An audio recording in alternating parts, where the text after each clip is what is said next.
slides. So I'm jumping over polarity. I'm going to do that second.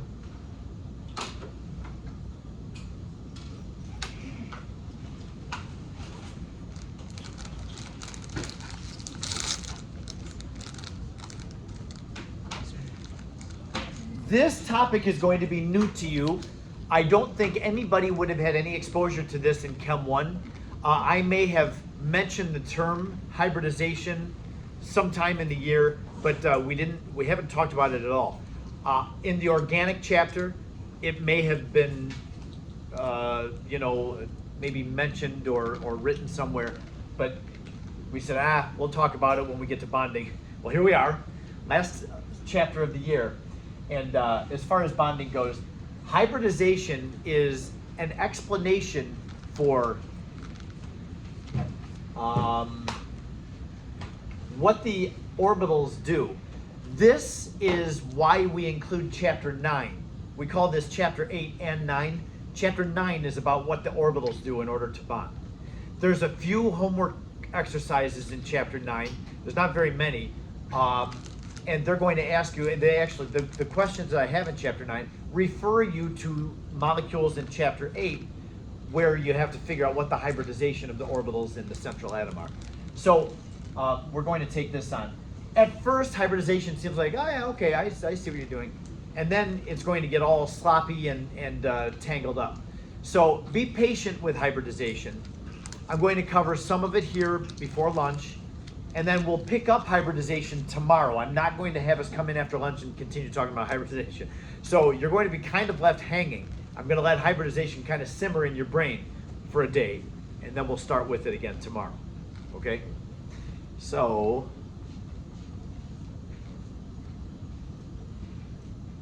let's take a look. When we consider carbon, if you have a molecule like this, the formula for it is just CH4.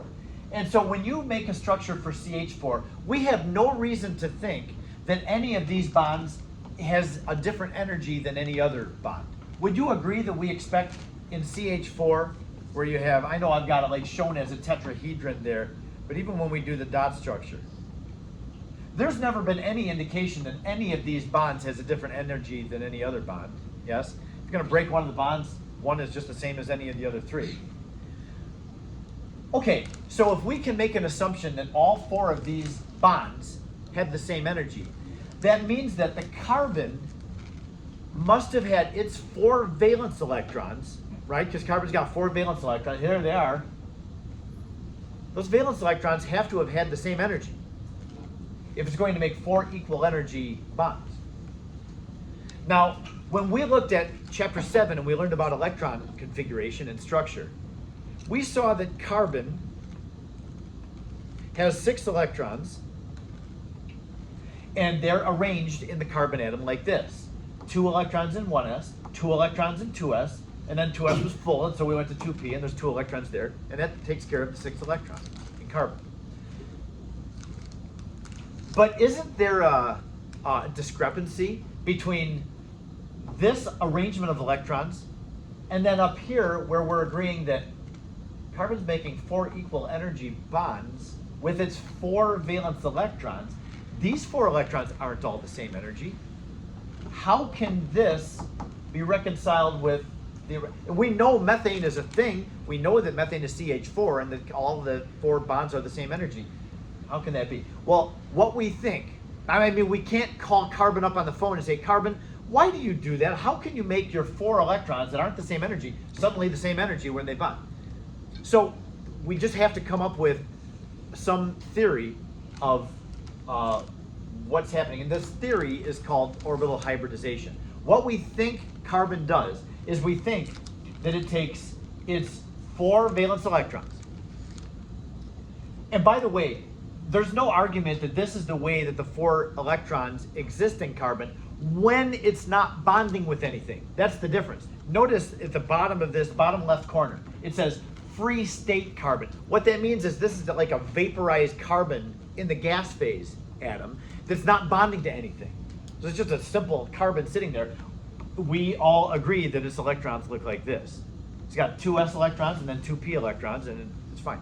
But when it comes time to bonding, we think carbon rearranges its orbitals. Instead of having one s orbital that's lower energy and three p orbitals that are higher energy, we think that carbon rearranges them so that they all have the same energy. It just rearranges its electrons. Now, when you look at this arrangement, that seems to fit with what we see up there.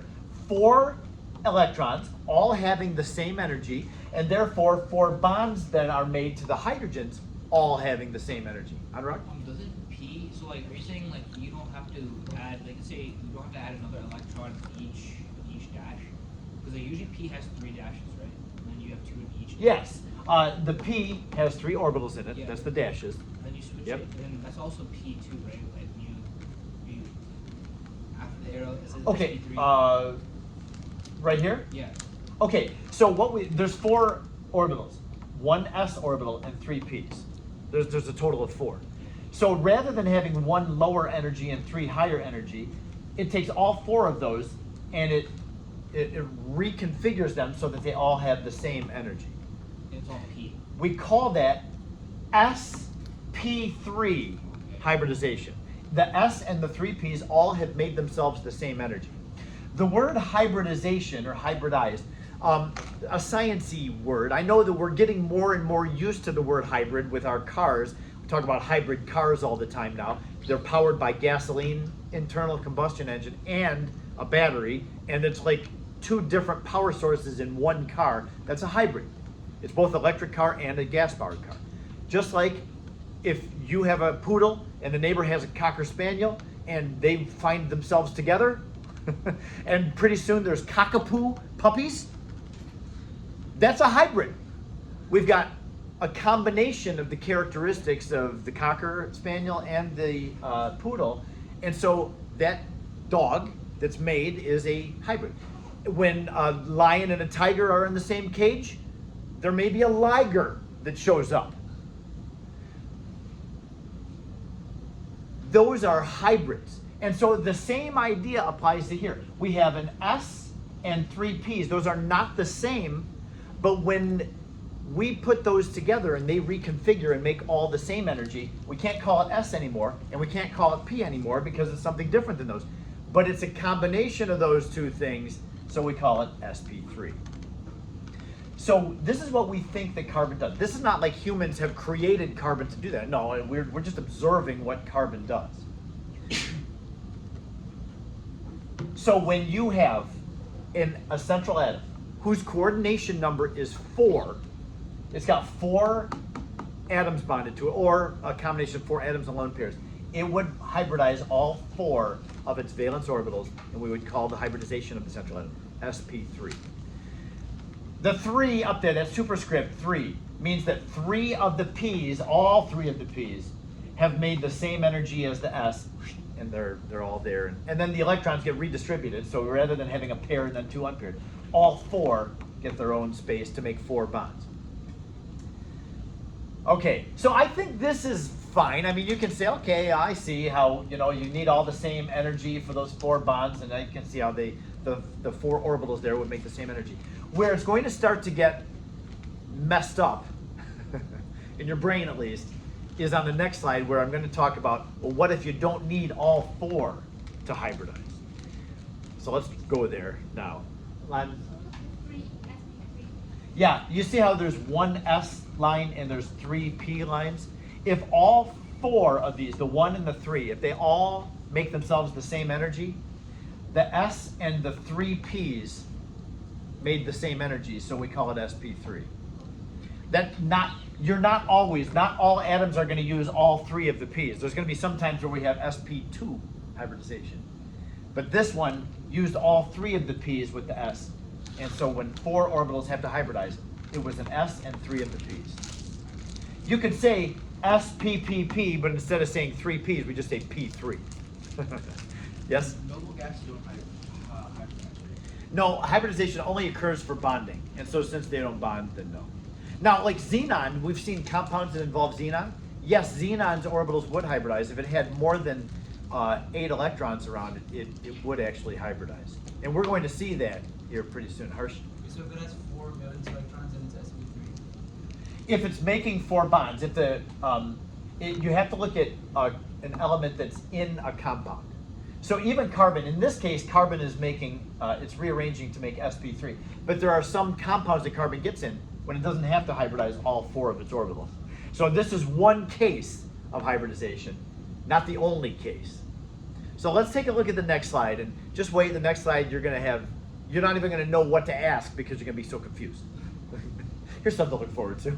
Let's take a look. Okay, and it says, I'm just going to go ahead. Let's read over this together. So carbon, and it's not only for carbon. Okay, go ahead. While you still know what to ask. Wait, no, I have a question from the previous thing. It's like the wasn't there like something like the orgo unit with like sp3 hybridization? Yes. Wait, what was that thing again? It's the same thing as what we have up here. Every carbon that's bonded to 4 things is going to be sp3 hybridized. Oh, that's what that was. Yeah, yeah. So all the alkanes, the carbons are all sp3. But when you get into alkenes, some of the carbons have double bonds, then it changes. Oh. And that's what I'm getting into next. Oh. Okay? So when it's all single bonds, then you have sp3 hybridization in your central atom. But that's not what we always have because there's double and triple bonds. So if carbon, or whatever the central atom is, has a coordination number of 4, and just like we had in CH4, the coordination number of that carbon is 4. It's got 4 atoms attached to it, or a combination of 4 atoms and lone pairs. That means that it needs all 4 of its orbitals to hybridize, and that would be called sp3. However, if you have an element that has a coordination number of 3, even if it's carbon, carbon doesn't have to have a coordination number of 4. Look, right here. Carbon's got a coordination number of 3 in this case. Depends on what it's attached to. What happens now is it's going to need to hybridize 3 of its orbitals. When you see a double bond, even though with our dot structures, the two lines look exactly the same. However, the actual 2 bonds are not the same. One of these is called a sigma bond, the other one's called a pi bond. And I know that I talked about pi bonds, we talked about the benzene ring. Remember how there's alternating double and single bonds? And so, well, you got all these pi bonds above and below the benzene ring that increase the stability of that cyclic compound. We'll talk more about the actual physical model of the pi bonds and the sigma bond. That happens tomorrow, though. So what we need to know today is that when you have a central atom and it only has a coordination number of 3, you have a single bond there and a single bond there, and when you have a single bond, those are always sigma bonds. A single bond is always a sigma bond. When you have a double bond or a triple bond, the first bond that happened between the C and the O was a sigma bond. Any additional bonds after that, like the second bond here, would be considered a pi bond. So this has 1 sigma and 1 pi bond. So it says when you have a coordination number of 3, only 3 of the orbitals need to be hybridized. Now, that means that the S and only 2 of the P's are going to make the same energy. They're going to rearrange and make themselves the same energy. Hybridization only happens for sigma bonds and lone pairs. It will not happen for pi bonds. Pi bonds, remember, when you have an additional bond between 2 atoms. The reason we call it a pi bond is because the central atom has a p orbital that didn't hybridize with the others, and pi is the Greek letter for p. That's why we call that second bond a pi bond, because it attached to the unhybridized p electron in the carbon. And then, again, there's going to be a physical model that goes along with that I'll show you tomorrow. Okay, so that's what it's saying, is that when you only need 3 of the orbitals to hybridize, we call that sp2 because you take 1 s and 2 of the p's. This goes to the question you were asking on the last slide. When you only have 1 of the s's and 2 of the p's, so 3 of them have the same. So the sigma, these are making sigma bonds. Since there's only 3 sigma bonds in this compound, we need 3 orbitals to hybridize, and we call that sp2. You needed 1 s, well, the s orbital and 2 of the p's. So that was sp2 hybridization. Now I've got a little bit more detail on this on the next slide, so let's go there. So it says the non-hybridized P, that's, like in this case, that's that one that we'll see, is staying up there, not hybridized. That was a bad circle there.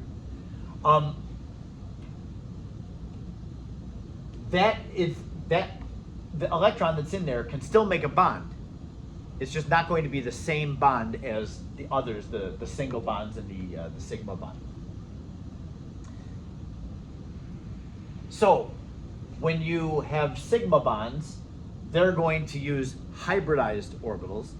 And when you have pi bonds, they use just normal p orbitals that didn't get into the hybridization action.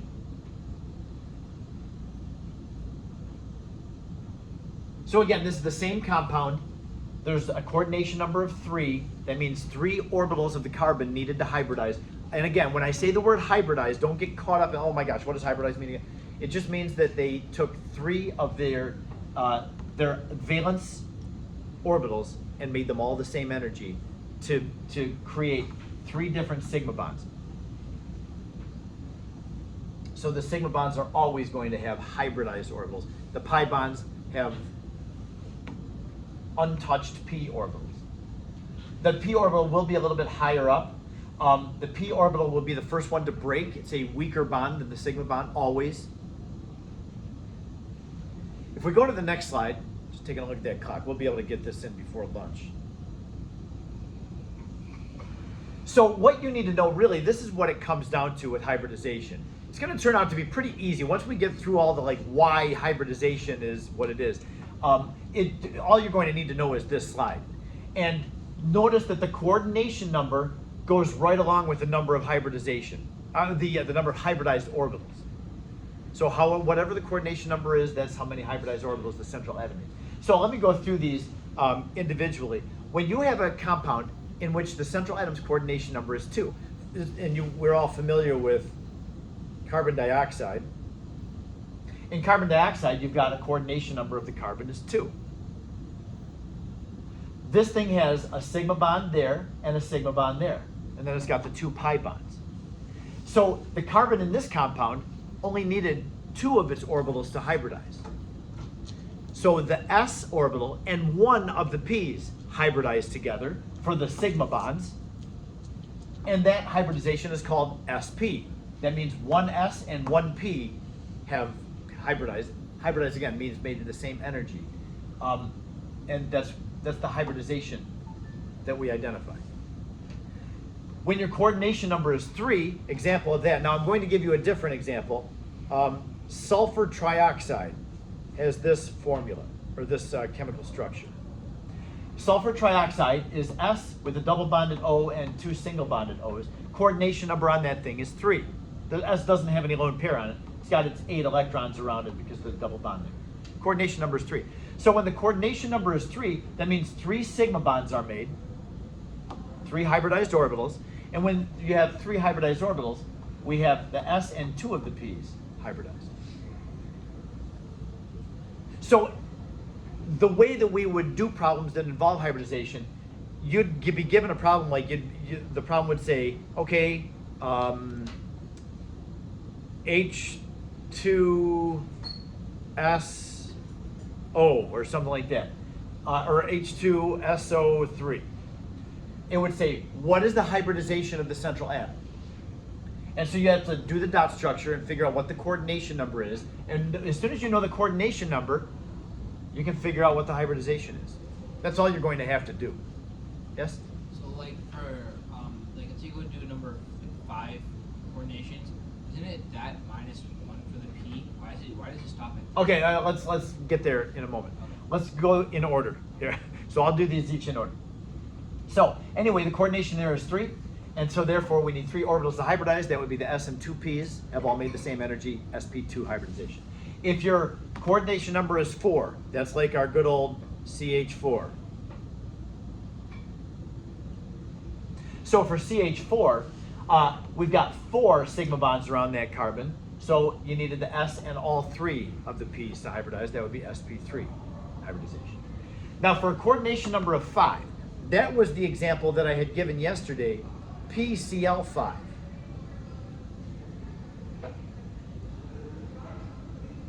When your coordination number is 5, now this is it's violating the octet rule. The P has 10 electrons around it. So to have 10 electrons, that means that there has to be 5 orbitals around the P, each with 2 electrons in it. Well, the valence shell only has 4 orbitals, an S and 3 Ps. So, and this is why, if you remember, I said, hey, phosphorus can do this because it's in the 3rd row or bigger. And as soon as we get to the 3rd row, we have 3 energy sublevels. There's 3s, 3p, and there's 3d. I know 3d is in the next row of the periodic table, but 3d is still in the 3rd energy level. So the phosphorus is going to take, it's going to need 5 orbitals to all make the same energy. So it takes its s orbital, its 3 p's, and one of its d's, and makes them all the same energy. That's 5 orbitals. 1 plus 3 is 4, plus 1 more is 5. So the hybridization of the phosphorus would be sp3d. It uses one of its d orbitals and hybridizes it with the s and 3 p's. So this is what I would say, what is the hybridization of the central atom here? You say, okay, coordination number is 5, needed 5 orbitals, sp3d. Then for 6, something like sulfur hexafluoride, which is super obnoxious. Okay, there they all are. There's 6 orbitals that the S needs to make 6 bonds, 6 sigma bonds. So the coordination number there is 6, means 6 orbitals had to hybridize. That means we need the S, the 3 P's, and 2 of the D's. So it would be sp3d2. This is all of them. You're not going to need to know any other hybridization other than these 5. Because you have coordination number 2 through 6. That's 5 different choices. Okay, so we're going to talk a lot more about hybridization tomorrow. After lunch, we'll get into polarity and how to know whether molecules are polar or not. All right, let's go at it.